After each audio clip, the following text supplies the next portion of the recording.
item number 27, Sri Arjun Meghwal.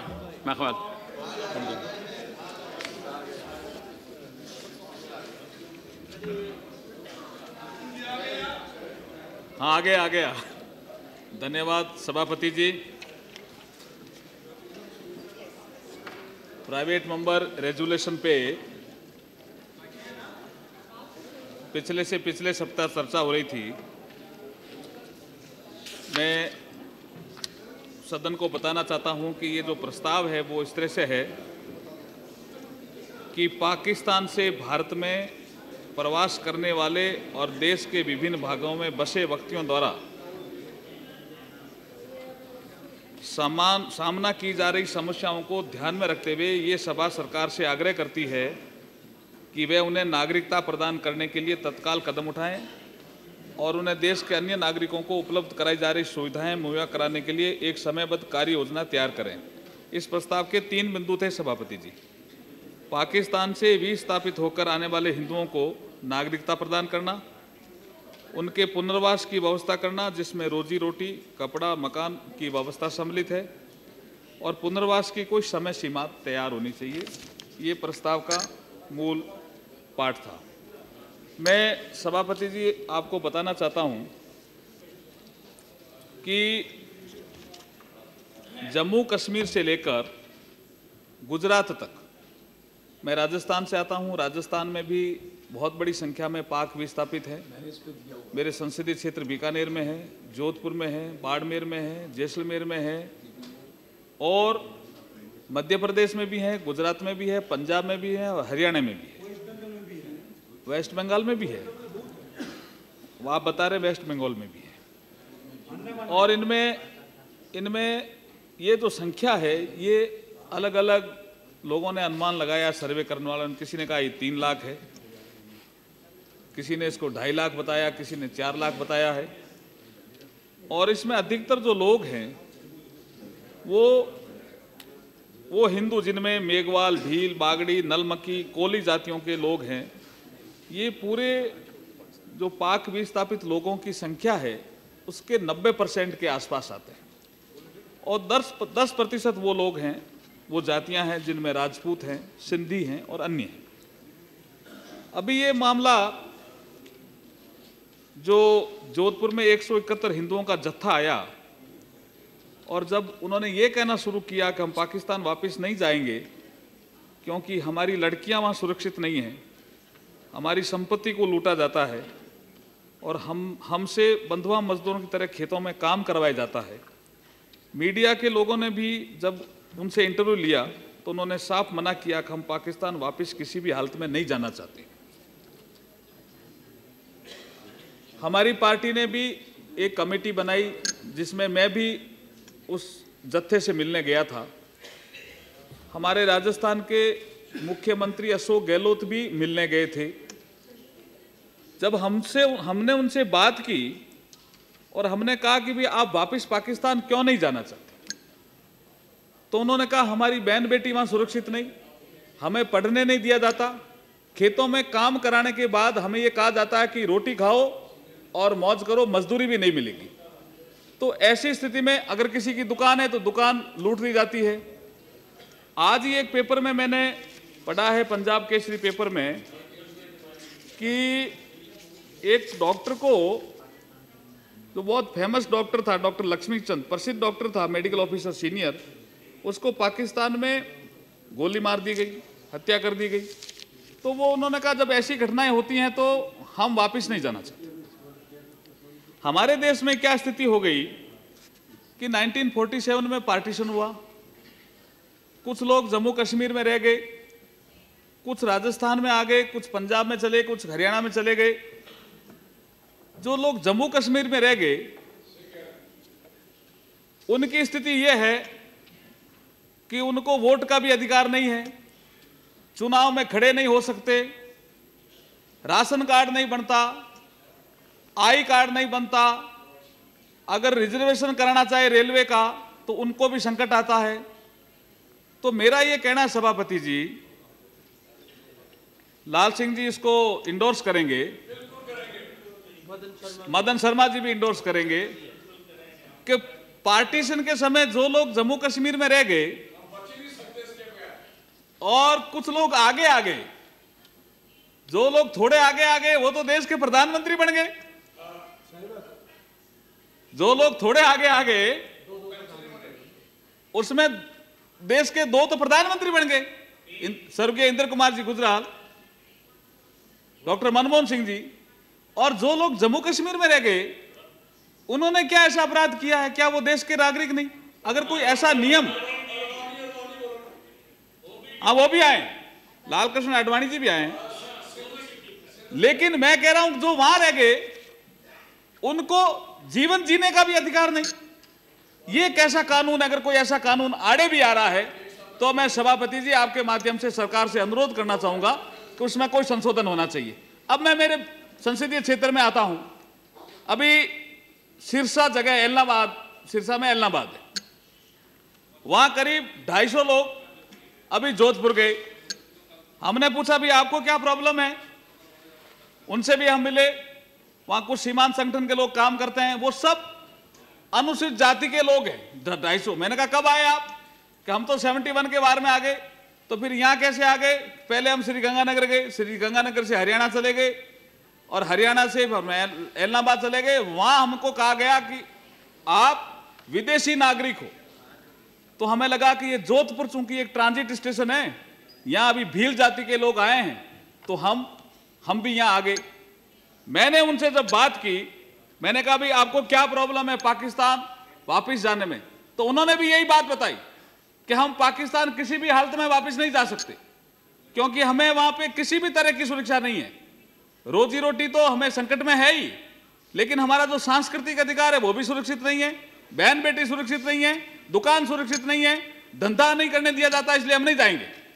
अब उनकी जो पीड़ा है वो पीड़ा ये है, उन्होंने कहा जब हम पाकिस्तान में थे तो लोग हमें हिंदू हिंदू कह करके अपमानित करते थे, और जब हम हमारे मुल्क में आ गए हैं तो हमें नागरिकता या अन्य सुविधाएं देने की बजाय पाकिस्तानी पाकिस्तानी कह करके संबोधित करते हैं। ये पीड़ा है सभापति जी, इस पीड़ा का कोई न कोई निवारण होना चाहिए, और ये पीड़ा बहुत गंभीर पीड़ा है।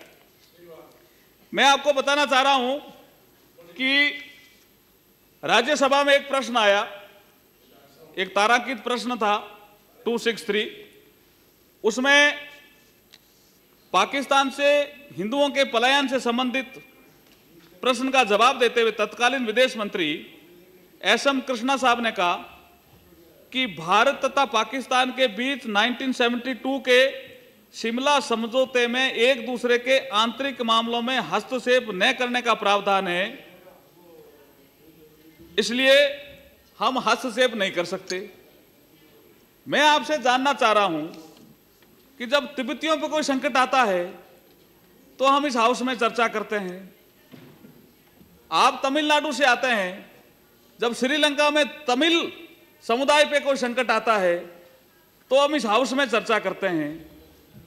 बांग्लादेश से कुछ लोग रोजी रोटी कमाने यहाँ आ जाते हैं तो तब हम हाउस में चर्चा करते हैं। तो जो पाकिस्तान से विस्थापित होकर के आए, ये डिस्प्लेस होकर के आए, अपना घर बार सब छोड़ कर के आए और ये कहना चाह रहे हैं कि हम वापस नहीं जाना चाहते, तो जो पाकिस्तान से हिंदू विस्थापित होकर आए हैं उनकी हम हाउस में चर्चा क्यों नहीं कर सकते? हम क्यों रोज कहते हैं कि it is a internal matter of Pakistan? ये हमारा जो रवैया है इसमें हमको सुधार करना पड़ेगा। इसी के कारण एक दैनिक जागरण में 13 अगस्त 2012 को एक अंक प्रकाशित हुआ। लेखक एक स्वतंत्र टिप्पणीकार था, उसने कहा, मैं कोट करना चाहता हूं अध्यक्ष जी, पाक के हिंदू परिवार धार्मिक तीर्थ यात्राओं के बहाने अस्थायी वीजा पर भारत आ रहे हैं। रो रो कर उत्पीड़न की कहानियां बयान करने के बावजूद भी भारत सरकार का कहना है कि वीजा अवधि खत्म होने के बाद उन्हें पाकिस्तान लौटना होगा। इस मसले पर भारत सरकार का रवैया हैरान करता है, अनकोट। जो मीडिया के लोग हैं, जो स्वतंत्र टिप्पणीकार हैं, स्तंभकार हैं, वो भी ऐसा सोचते हैं कि यह भारत सरकार का रवैया हैरान करने वाला है। ये जो घटनाएं 2012 में ज्यादा इसलिए प्रकाश में आई सभापति जी, उसका मुख्य कारण एक रिंकल का केस था। और पाकिस्तान में भी मानवाधिकार आयोग ये मानता है कि 40-50 हिंदू लड़कियां हर माह भगाई जाती है, जबरन धर्म परिवर्तन किया जाता है, संपत्ति लूटी जाती है। और ये घटनाएं ज़्यादातर शिकारपुर, सिंध और रैनसम में 3 डॉक्टरों की हत्या हुई।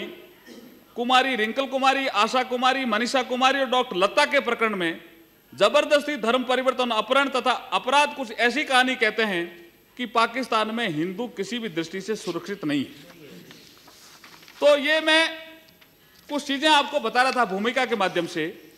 अब मैं आना चाहता हूं कि 1947 में जब पार्टीशन हुआ तो डिवाइडेड फैमिली के मेंबर अलग अलग हो गए, कोई पाकिस्तान रह गया, कोई हिंदुस्तान में रह गया। मैं जिस क्षेत्र से आता हूं, हमारे पाकिस्तान की सीमा लगती है, कुछ लोग वहीं रह गए, उन्होंने देखा ठीक है बैठे हैं यहीं भी। कुछ इधर आ गए। अच्छा, वो गए 47 से पहले कोई मजदूरी या काम करने उधर गए थे, थार पार कर उस एरिया में। अब यहां पे भारत सरकार ने क्या किया, उन्होंने एक नियम बनाया स्पॉन्सरशिप का। अब वो एक आदमी पाकिस्तान में रह रहा है, उसकी फैमिली के लोग हिंदुस्तान में रह रहे हैं, वो शादी के दिनों में या कोई डेथ हो जाती है तो मिलना आना चाह रहे हैं। तो इन्होंने एक नियम बनाया भारत सरकार ने कि कोई पाकिस्तान का आदमी आपको स्पॉन्सर करेगा तो ही आप भारत आ सकते हो। और उस स्पॉन्सरशिप की शर्त के साथ जोड़ दिया कि sponsorship should be endorse by a gazetted officer. मैं सभापति जी, जब ऐसी परिस्थितियां हैं पाकिस्तान में तो कोई अपने पुराने दादा के रिश्तेदार से मिलना चाहे, कोई अपनी भुआ की कोई बहन है यहाँ पे जिसकी डेथ होगी उससे मिलना चाहे, तो उसको एक तो पहले कहीं स्पॉन्सर करो कोई आदमी, और स्पॉन्सर भी गजेटेड ऑफिसर से अटेस्टेड कराओ, इंडोर्स कराओ। तो जब प्रश्न मेरा यह है आपके माध्यम से भारत सरकार से कि जब पाकिस्तान में हिंदुओं की स्थिति इतनी खराब है तो ऐसी स्थिति में कोई उसको स्पॉन्सर करेगा और कौन स्पॉन्सरशिप को इंडोर्स करेगा और कौन गजेटेड ऑफिसर मिलेगा उनको स्पॉन्सर करने के? मेरे आपके माध्यम से ये यक्ष प्रश्न है। भारत में पाक विस्थापन की कोई पॉलिसी नहीं है, पाक विस्थापित कोई घुसपैठिया नहीं है। सभापति जी, वैध पासपोर्ट और वीजा लेकर के भारत आते हैं। धार्मिक संबंधों के कारण, सांस्कृतिक संबंधों के कारण, पारिवारिक संबंधों के कारण ये भारत आते हैं, क्योंकि यहाँ पे रामदेवरा मंदिर है। हमारे पड़ोस में ही एक क्षेत्र है जैसलमेर, जहाँ पे रामदेव जी का प्रसिद्ध मंदिर है। तो रामदेव जी की पूजा करने वाले हिंदुस्तान में भी है और पाकिस्तान में भी है। हिंगलाज माता का मंदिर है, चारण समाज के लोग हिंगलाज माता के दर्शन करने यहाँ भी आते हैं और वहाँ भी वो रहते हैं। और पश्चिमी राजस्थान में कुछ सूफी संतों का भी प्रभाव था, जो एक जैसी सांस्कृतिक उनकी पृष्ठभूमि थी। तो निर्गुण भक्ति वाले लोगों का क्षेत्र भी ये रहा है। तो मेरा ये कहना है कि सांस्कृतिक संबंधों के कारण भी ये लोग भारत आते हैं। चूंकि पाकिस्तान में इनका जीवन सुरक्षित नहीं है, इसलिए भारत में आकर शरणार्थी जैसा जीवन जीने पर मजबूर होते हैं। अन्यथा कोई भी व्यक्ति, सभापति जी, कोई भी व्यक्ति अपना घर परिवार, खेती बाड़ी, अन्य संपत्ति छोड़कर नहीं आना चाहता। जब विशेष मजबूरी होती है तभी वो छोड़ करके आता है। सभापति जी, मैं अब भारतीय नागरिकता अधिनियम 1955 की विभिन्न धाराओं में भारत सरकार ने जो फीस की बढ़ोतरी की है उसका जिक्र करना चाहता हूं। भारत सरकार ने कहा है कि एक व्यक्ति के लिए कम से कम जो विभिन्न धाराएं हैं उनके तहत 3,000 से लेकर के 20,000 तक फीस हो गई। यदि एक कोई परिवार 7 व्यक्तियों का है, औसत परिवार मान लें, तो उसको 1.5 लाख 2 लाख रुपए तो परिवार को नागरिकता लेने के लिए फीस ही देनी पड़ेगी। जो विस्थापितों के लिए बहुत मुश्किल भरा काम, उनके पास तो कोई रोजी रोटी नहीं है, वो फीस कहां से देंगे? तो सभापति जी, मेरा आपके माध्यम से एक तो स्पॉन्सरशिप वाला कानून जो एमएचए ने जारी किया है, और एक नागरिकता अधिनियम में फीस बढ़ा करके फीस के स्ट्रक्चर को इतना बढ़ा दिया है कि 7 साल गुजर जाने के बाद भी वो नागरिकता नहीं ले पाएंगे, क्योंकि उनके पास कोई पैसा ही नहीं है। अभी सिरसा में, इलाहाबाद, हरियाणा में लोग नागरिकता नहीं ले पाए हैं, श्री गंगानगर के लोग नागरिकता नहीं ले पाए हैं। सुमित्रा महाजन यहाँ बैठी है, इंदौर में अभी जत्था पहुंचा है, कुछ लोग पहले इंदौर में रह रहे हैं, वो नागरिकता नहीं ले पा रहे हैं। करीब 3-4 हजार लोग इंदौर में हैं जो नागरिकता नहीं ले पा रहे हैं। तो आपका जो फीस का स्ट्रक्चर है इतना आपने कॉम्प्लिकेटेड बना दिया है, वो कोई जासूसी करने नहीं आते हैं। सभापति जी, मैं ये चैलेंज के साथ कहता हूं कि एक भी घटना एमएचए कह दे कि इन लोगों ने कोई जासूसी की है, not a single case you can identify, not a single case. I challenge you, क्योंकि मैं तो उन लोगों के बीच में रहता हूं। वो 71 में जब आए थे तो उनको कुछ जमीन दी गई थी, तो परिवार के मुखिया के नाम दे दी। परिवार बड़ा था, तो मैं उनकी एक लड़ाई लड़ रहा हूं कि भाई परिवार के मुखिया को जमीन दी। आज से आपने 20 साल पहले उस परिवार में अब भाई बड़े बड़े हो गए, भाइयों के लड़के हो गए, तो एक 25 बीघा जमीन से क्या होगा? मुखिया के नाम जमीन है, दूसरे भाई लड़ाई करते हैं कि तुम जमीन हमें बांटो, वो कहता मैं बांटूंगा तो मेरे परिवार के लोग कहां जाएंगे? तो मैं पीड़ा उनकी ये जानता हूं कि उनमें कईयों को नागरिकता नहीं मिली, और अगर 71 में जो लोग आए थे 90,000 के आसपास, उनको जिनको नागरिकता मिल गई उनको कोई सुविधा नहीं मिली पुनर्वास की विशेष। तो ये जो पीड़ा है, इस पीड़ा के कारण मैं जानता हूं कि भारत सरकार ने जो ये 2 सर्कुलर करके इनके जो नागरिकता लेने की प्रक्रिया में भी जो इन्होंने कॉम्प्लिकेशन की है, इसको वो दूर करें। मैं एक पाकिस्तान में एक अभी संगठन बना है, पाकिस्तान दलित सॉलिडरिटी नेटवर्क, जिसको PDSN कहते हैं। मैं ये क्यों कह रहा हूं कि पाकिस्तान की मीडिया में भी ये इस समय खूब आ रहा है। पाकिस्तान में कुछ मानवाधिकारी संगठन है, वो भी इसको खूब आवाज उठा रहे हैं कि पाकिस्तान में हिंदू अल्पसंख्यक सुरक्षित नहीं है। तो ये जो पाकिस्तान दलित सॉलिडरिटी नेटवर्क बना है, इन्होंने पाकिस्तान सरकार से ये मांग की है कि जब भारत में मुसलमानों की दशा व दिशा को सुधारने के लिए सच्चर कमेटी का गठन किया जा सकता है, तो पाकिस्तान में हिंदुओं की दशा व दिशा सुधारने के लिए कोई कमेटी का गठन क्यों नहीं किया जाता? ये संवैधानिक सुधारों की बात भी की है। इसलिए कुछ मीडिया के लोग ये कहते हैं कि ये तो सारे यहां आना चाहते हैं, ये भी सही नहीं है सभापति जी। ये पाकिस्तान दलित सॉलिडरिटी नेटवर्क का मैं स्टेटमेंट पढ़ रहा हूं, वो अगर ठीक परिस्थितियां होगी तो नहीं आएंगे, लेकिन अगर आपने जबरन धर्म परिवर्तन कराने का कंटिन्यूस दौर जारी रखा, उनके बच्चों पे बलात्कार होने का दौर जारी रखा, उनकी संपत्ति अगर लूटी जाएगी, तो वहां कोई भी हिंदू नहीं रहेगा, सारे यहां आएंगे और हमें उनको नागरिकता देनी पड़ेगी और शरण देनी पड़ेगी।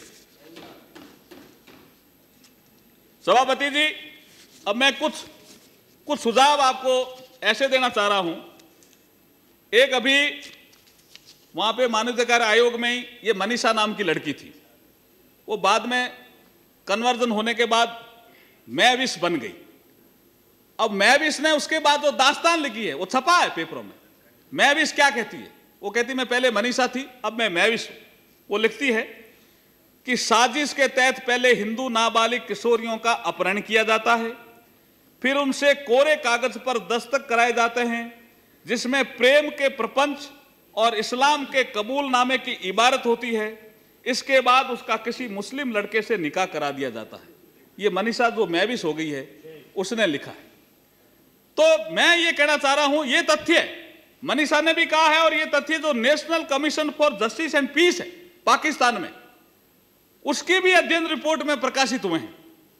तो सारांश यह है सभापति जी कि पाकिस्तान में हिंदुओं की ना जिंदगी सुरक्षित है ना इज्जत सुरक्षित है। सभापति जी, अभी इंदौर में 22 शरणार्थी आए, वो सभी सिंधी समाज के थे। अमृतसर में पाकिस्तान छोड़कर कई सालों से अमृतसर में आके बसे पिसोरिया मोहल्ले में के सैकड़ों लोगों की आज तक नागरिकता नहीं मिली है। मजनू टीला का स्थित शरणार्थी शिविर में 150 हिंदू परिवार रह रहे हैं। वो कहते हैं हम टूरिस्ट वीजा पे आए थे, हमें आप लॉन्ग टर्म वीजा दीजिए। मेरा सरकार से आपके माध्यम से पहला अनुरोध तो यह है कि पहले तो ये एक सर्वे कराया जाए कि पाकिस्तान से आए हुए इतने तकलीफ में रहने वाले लोग हिंदुस्तान में कितने, जम्मू कश्मीर से लेकर के पूरे मध्य प्रदेश तक। इट शुड बी ए सर्वे। अभी लोग अनुमान लगा रहे हैं, कोई कह रहा 30 लाख है, कोई कह रहा 35 लाख है, कोई कह रहा 20 लाख है।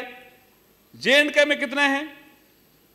अब हमारा जो एरिया है उसमें मोटे मोटे अनुमान के अनुसार, मेरा अनुमान है, जो हमारे यहाँ कुछ NGO काम करते हैं, वो कहते हैं 70,000 लोग पनाह पाए हुए हैं जिनको नागरिक नहीं है, भारत सरकार उनको विदेशी मानती है। ये सब लोग थार एक्सप्रेस से और समझौता एक्सप्रेस से आए दिन बढ़ोतरी हो रही है इनकी संख्या में। तो इट शुड बी सर्वे होना ही चाहिए कि कितने लोग हैं, और चाहे ये किसी भी राज्य में रहते हैं एक सर्वे होना चाहिए। दूसरा, अभी कराची में लेटेस्ट घटनाएं रुक नहीं रही है सभापति जी। अभी कराची में एक मंदिर तोड़ दिया, उसमें रामदेव जी का भी मंदिर था, माता जी का भी मंदिर था, कुछ लोग गए हैं वहां। तो ये घटनाएं रुक नहीं रही है, और स्थायी नागरिकता, जो लोग आ गए हैं उनको स्थायी नागरिकता के अभाव में उन्हें रेल टिकट बनाने में, बैंक खाता खुलवाने में, कहीं पर काम करने में, ration card, gas connection, driving licence, ये सब में परेशानी होती है। और ये लोग अभी कुछ लोग जो रह रहे हैं वो लॉन्ग टर्म वीजा पे रह रहे हैं, रेजिडेंशियल परमिट पे रह रहे हैं, लेकिन इनकी जो परेशानी है उसमें अध्यक्ष जी, सभापति जी, मैं कुछ सुझाव देना चाहता हूं। मेरा यह है कि एक सार्क संगठन बना हुआ है, सबसे पहले तो आप सार्क में इस विषय को उठाइए कि क्यों नहीं हम इस विषय को सेटल कर सकते हैं। फिर मेरा कहना है the power of delegation of grant citizenship be delegated to DM. ये डिस्ट्रिक्ट मजिस्ट्रेट को अभी पावर आपने डेलीगेट नहीं कर रखी है, लोग कहाँ एमएचए में आएंगे। The newly introduced fees structure on the citizenship should be waived off. दूसरा मेरा यह कहना है कि time duration for nationality process should be subsidise to 5 years। ये आपने 7 साल कर दिया, ये अधिकतर देशों में 5 साल है, यहां इनके लिए 7 साल क्यों किया, ये हमारे समझ में नहीं आया। No deportation by force as the displaced group are migrated from the country of origin due to religious discrimination and on cultural ground. Marriage के कारण या किस कारण से आते हैं, इसलिए इसका जो आप फोर्सफुली कई बार डिपोर्टेशन करते हो वो नहीं होना चाहिए। इसमें visa extension, additional visa power should be given to the local FRRO and State Department of Home. Once anyone submits the valid document for permanent settlement, they should be permitted by the state government to go to the other cities in India for livelihood, work permit, marriage, death or any other important work. अब वो जो सिरसा में रहते हैं वो कहते हैं हमें सिरसा छोड़ के, इलाहाबाद छोड़ के जाने ही नहीं देते, तुम पाकिस्तानी हो। तो हम फिर खाएंगे क्या, करेंगे क्या? कहीं पर हमारे किसी रिश्तेदार की डेथ होती तो भी वहां भी नहीं जाने देते हैं। अब आपको स्टेट गवर्नमेंट को भी एक कोई एडवाइजरी जारी करनी चाहिए। मैं जहां से आता हूं NH, और मैं वाइंड अप ही कर रहा हूं, NH 15 गुजरता है, तो state government should issue the permission to visit the west of NH 15 as most of the Pak settler resides in the border area.